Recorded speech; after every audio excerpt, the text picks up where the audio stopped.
when a detective realizes the suspect is a demon. So how he make that assessment? This is him. I was strapped on top of him like this. Okay. And he couldn't fight back. Damn. It was actually surprisingly easy. He was saying, "Wait, Tad is in there giving a very candid account of what went down. what are you doing? What are you doing? Why? Ah!"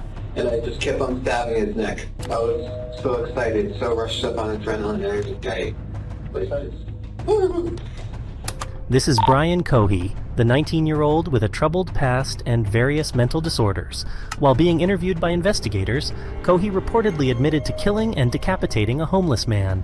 The Mesa County Coroner's Office identified the victim earlier that month as 69. See, he should suffer the same fate. Because if you're picking on people that can't defend themselves, people weaker than you, babies, old people, you definitely a demon. Be done away with. 9-year-old Warren Barnes. During police questioning, Brian casually boasted about his lifelong fascination with death and morbidity, but particularly chilling is the manner in which he described his act. I cut open his belly to see his guts. They're really pink. Sorry, that was morbid. I tossed the arm bits around. Like I took the right arm bit, threw it out. Okay. Took the Now, left arm bit. how long has this dude been this crazy? Like, did he just see this old man, decide to victimize this old man, and this is where his craziness stems from? Or this dude been killing people and animals since he was a child? Because he seems extremely comfortable with it. Was it a psychotic break, or is this who he is? Threw it out. And then I took the head, put it in a leftover box. I always wanted to know what it felt like to cut someone. It was just curiosity, more or less. On March 1st, 2021, Brian Cohee was arrested in Colorado after a bag containing human remains was found at a local address. A call was made from someone who said they had found what they believed to be human remains inside a plastic bag at a home. The department then conducted multiple searches, and human remains were found at one of the search locations. Police said Cohee was associated with one of the searched addresses and was taken into custody for questioning. It was later determined that Cohee had killed Barnes on February 27th. The way he did it and why will send chills down your spine. And how did you get here? I murdered someone. Okay. So start back at the beginning and go slow and tell me as many details as you can Did he remember. turn himself So- in? I might have missed it.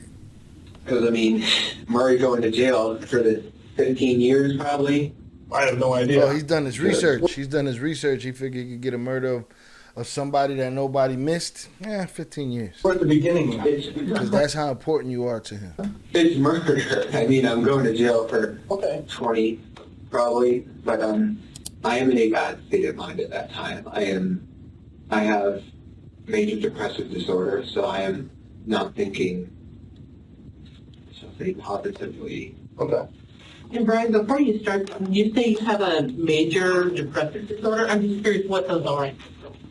Well, actually, I have several. I have high-functioning Asperger's. Okay. I have ADHD Uh-huh. and major depressive disorder. At the very beginning of the interrogation, Does he have any of it? Or he just been hiding behind that shit his whole life? Brian displays acknowledgement of the crime and the potential consequences, which indicates a level of self-awareness. However, that is opposing with his inappropriate emotional response, making the situation even more perplexing and disturbing.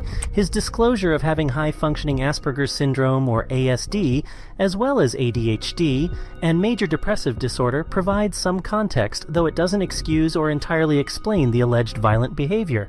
So what's important to me is to learn as much about you and what you did and as I can. Well, as many details as you can give me, the better. Yeah, there's a road underneath, right? He's gonna draw them on a Under map. the overpass.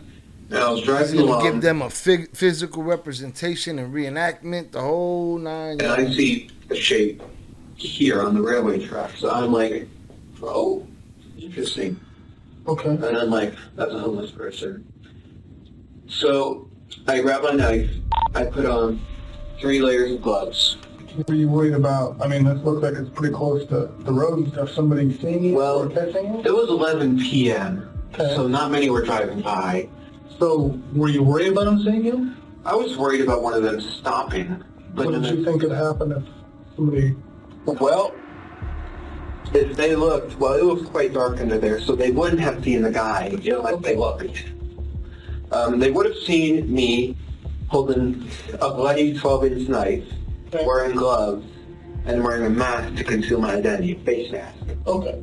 So you weren't doing it for COVID, you were doing it to hide your face? Partially. Social distancing. His approach to the interrogation might be a coping mechanism or defense strategy. By being upfront and seemingly Or he's playing crazy for the court. casual, he could be trying to control the narrative, deflect the intensity of the situation, or perhaps even attempting to manipulate the perception of his mental state. The officer had by now realized that he was dealing with an extremely dangerous individual with serious issues. He observed that the killer enjoyed boasting and discussing his crime, so he allowed him to speak freely, only interjecting with brief questions. Everything was proceeding relatively smoothly, and Brian began delving into the details of his crime. It seemed like the officer would quickly conclude his questioning, but what followed was a shock that left him utterly speechless. I pulled back the canvas, and I stabbed his neck. Okay. He was panicking at first, in his old man's voice. He was in his 50s. I know why I call him an old man. He was saying, "What are you doing? What are you doing? Why? Ah!" And I just kept on stabbing it. Why? That's the question. Why? There's no answer to that. Just because this dickhead felt like it.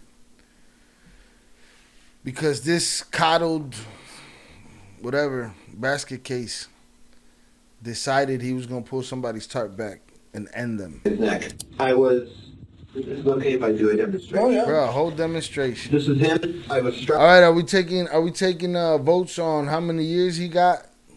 Did he get what's the over under? Did he get over 5 years? Under 20? What did he get? I was on top of him like this. Okay. And he couldn't fight back. It was actually Because I wouldn't be surprised in this country that the man give a full-on statement, confession, impression, diagram, all of the things he's doing, and they'd be like, we don't want to ruin this young man's life. Let's give him an opportunity for parole in 7.5 years. surprisingly easy. I was barely breaking a sweat. I thought, Put him in the he's hospital gonna for be a tough. couple years. He'd be all right. But no, it was actually surprisingly easy. And during the time I was growling and making animalistic noises, Why were you doing that? I suppose it was a frenzy. Okay. I was so excited, so rushed up on adrenaline and everything. Like Okay. just, woo! And Some Jeffrey I Dahmer paused shit. and he's like, "Why are you doing this?" And I said, "I've been wanting to do this for a long time." Old Soul said, hopefully the death penalty. Yeah, hope is a good thing to have. And he might have. I don't have much faith that they gave him the death penalty. Nah. He looked too much like the judge's son to get the death penalty. All the while, no, actually, after I killed him, I just couldn't stop saying, "Stinky, dirty, dirty, stinky, stinky." I wasn't smelling anything, but And why were you saying that? I don't know. Okay. And then after that, I stripped his clothes. I cut open his belly to see his guts. They're really pink. Sorry, that was morbid. Then I cut off his head. I gave him a Glasgow smile. What's that? A Joker smile. So he was just sitting there playing around. I destroyed his eyes by stabbing them in. Okay. And then I cut off his hands. I put those in plastic Ziploc bags. And then I cut off his right arm at this joint Okay. and at this joint. But if you told him to butcher a chicken, he'd probably skeeve it and be like, yeah, no. But he full on in the man's guts. And then at this arm, I tried cutting it here, and then I tried cutting it here. But what happened was, I accidentally broke his bone. This one, it was poking out.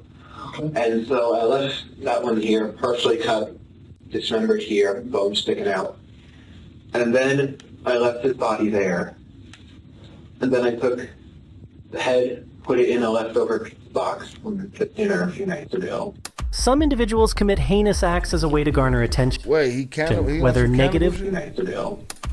The head, put it in a leftover box from the dinner a few nights ago. Now, is this dude playing the copycat? Is this dude pulling scripture from the book of Dahmer and saying, I'm going to go find somebody that nobody's going to miss. I'm going to smoke them. I'm going to just get this notoriety. I'm going to play crazy and be done with it. Some individuals commit heinous acts as a way to garner attention, whether negative or positive. Bragging about the crime might be a continuation of this need for acknowledgement. They might see the act as an accomplishment or something that sets them apart from others. Brian's calm demeanor, laughter, and seemingly friendly behavior during the interrogation, especially given the gravity of his crime, suggest a level of emotional detachment or disconnection from the situation. People with ASD can sometimes have difficulty understanding or expressing emotions in the same way neurotypical individuals do. While it is a spectrum and experiences can vary widely, it's essential to note that ASD alone does not make someone violent. While depression can lead to a variety of behavioral changes, extreme violence, as I know a lot of depressed people that ain't smoked nobody. described in the scenario, isn't a typical manifestation. However, it's possible that profound feelings of hopelessness, anger, or despair could play a role in the individual's actions or perceptions. Brian continued to describe his crime in detail, providing investigators with everything they needed for their investigation. He looks Actually, happy to be there. he gave them more than they wanted to know. Yeah. I was thinking about taking out his heart. I was planning to maybe keep a finger. You haven't got that far yet. No. Right here, yeah, And I think you stabbed him anywhere besides, but I know you said the neck a lot of times. How many times do you think? Did you count them? No. I was going until he stopped. And here's where my car was parked. You're going to This guy's driving around. This guy got a license. He's driving the streets of your town. He's at your grocery store, your post office, ice cream stand, local public school, hospital. He's everywhere.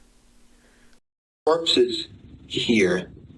You're going to want a crime scene that's roughly to the railroad tracks, because they're right here. Hit the hands and head. No, he just told them where to put the yellow tape. My room. Clean the knife. Throw away the garbage with the blood on it. In a washing machine. Put it on high speed so it would effectively remove the blood. Wash it twice. I take his body out. I put it in the water. And because I don't want fingerprints on a body. So you cut him open, did you cut his arms off, his hands off, all that before you went home? Yeah, before I went home, I tossed the arm bits around. Like, I took the right arm bit, threw it out, Okay. took the left arm bit, threw it So out. it's somewhere around that bridge? Yeah. Thank Thank you for the water, by the way. Sure. Do you Thank need you more? for the what? For I the will take water. another, please. He took another You know, water. let me go. He ain't even asked for a cheeseburger. He's only ratting on himself, so all he needs is water. Man. Get one, okay? All right. Hope I'm being cooperative. Oh, you're doing great. The head, I hope I'm being because it cooperative. was starting to stink, I was planning on throwing the head and the head, because it was starting to stink, I was planning on throwing the head and hands away. I'm sorry, I just want to make sure I have it right. The head is inside of a trash bag. It was. Well, where is it now? In the kitchen sink. My parents searched through my room and they found the head and hands. On February 27th, after selecting a victim and Did committing they a turn heinous him crime, in? Did they turn him in, or did they stash the head for him? Damn. Brian, who was wearing a blue jumpsuit with a mask and gloves, took parts of the victim back to his house and hid them in a closet. He meticulously described how he carefully wiped away any traces that might link him to the murder. After doing so, he traveled back to the crime scene and loaded up other remains of the victim into the trunk of his car, and then went to dispose of those parts in the river at a local boat ramp. On March 1st, local authorities received a call from a reporting party that possible human remains had been found in Cohee's closet. Upon arrival, Mesa County Sheriff deputies confirmed that they were in fact human remains. And while on scene, deputies say that Cohee immediately admitted that he killed a man. Now comes the final part where he explains his reasons and motivations behind his actions. I always knew I would be in this building, whether it was as a criminal or a police officer. I was just going to say about 20 seconds ago when he was talking about giving them the perimeter to put the yellow tape, that this guy wants to be the best killer he could be, and he would have loved to have been the best cop that he could be. And there he is talking about he want to be in that building. That's a crazy madness conundrum. I'm not a serial killer by no means. I always wanted to know what it felt like. He was going to do it once. He was going to do it right. Serial killer by no means. According to you. I always wanted to know what it felt like. I always knew I would be in this building, whether it was as a criminal or a police officer. I'm not a serial killer by no means. I always wanted to know what it felt like to cut up someone. Okay. So the arms was... So why did you stop? Where did you stop? Because the arms were just... That's it. That's all I wanted to know was like cutting off a limb. And I'm just like, okay. Okay. And you talked about you were just kind of in a bad state that night. It was, yes. Okay. Why were you in a bad state? I didn't Someone take my tenderfoot. medicine. And plus, for years, I was wondering what murder would feel like, because you read like Ted Bundy and the Zodiac, they all say murder is the best feeling in the world. So I'm like, I'm going to try that. So how long have you... Understand something. Those serial killers that say, oh man, it's killing is like the best thing in the world. They ain't have much context to put it to, because they ain't lived the best lives. You know what I'm saying? These dudes didn't have the best things for them to be comparing what they did to anything else. You know what I'm saying? It was good for them. You've been planning or looking for someone to do His this whole work life. before you found this guy? About a year? About a year? No, 6 months. Do you know who the person was that you killed? I know. You think At that random. It could be that random. At any moment. That lady we just saw get tased in the fupa in the Walmart. At any moment, she could have just quietly, she didn't have to make a scene. She could have quietly opened up something and did something to opened up one of those knives in Walmart and did something to somebody. You know? Just never know. These dudes is at random. You got to be on your P's and Q's. Head on a swivel, you move first. that you've thought about doing this for the last 6 months, a year. Yeah. Have you ever done it before? No. Okay. You got to ask, right? Yeah. How about animals? Have you practiced on anything? Yes. It's pretty big stuff. Tell us about that. Person. It was 2018 Halloween. Raccoon? What was it? A Black stray cat. black cat had been coming around our house. This was before I moved into my mom's. This was at my dad's. And I was thinking about killing him. I then hid the body in a shoebox, and then I disposed it in the trash and got away with it. Okay. That cat. Did you keep them for a while like you did this guy, or? I kept it for 3 days. Then it started to stink. There's a 3 rule for bodies. I like to call it the 3 rule. Okay, tell me about that. 3 days the body. He got his own manifesto and rules about bodies. 3 days. It starts to stink. No, 3 hours, rigor mortis sets in. Body stiffens. 3 days, the body starts to stink because of decomposition. 3 weeks, the body is starting to seriously decompose. Right, great. 3 months, the body is unrecognizable. 3 years, it turns into a skeleton. And may I ask how you know that? I've always had a fascination with forensics and with anatomy and physiology. That's something I made up. If I go back that night, probably wouldn't have done it. Knowing that, knowing what it felt like, knowing how this will all turn out, I wouldn't have done it. Well, what did you think it was going to feel like? What did you said you were curious. What did you think it was going to feel like? I thought it would be the best feeling in the world. Wow. In summary, the suspect's behavior and statements reveal a potential mixture of narcissism, He a lack erased of the empathy, map a on the desire wall. for control, and a profound detachment from societal norms and emotions. Such a combination can be seen in individuals with severe antisocial tendencies or disorders. In the end, a jury found Brian Cohee guilty of first-degree murder. During his trial, Cohee pleaded not guilty by insanity. He was sentenced to life in prison without the possibility of parole. Told you. Just a lifer. Nothing more than a lifer. Damn. That fool was in there having a time of his life, though. Like, he been waiting for that moment his whole life. Yo, I'm going to go in here and I'm going to tell my story of... It was like, this is like another part of the rush for him. He had the rush of doing it, and he was in a frenzy, and he was in a frenzy when he was telling his cop what he did.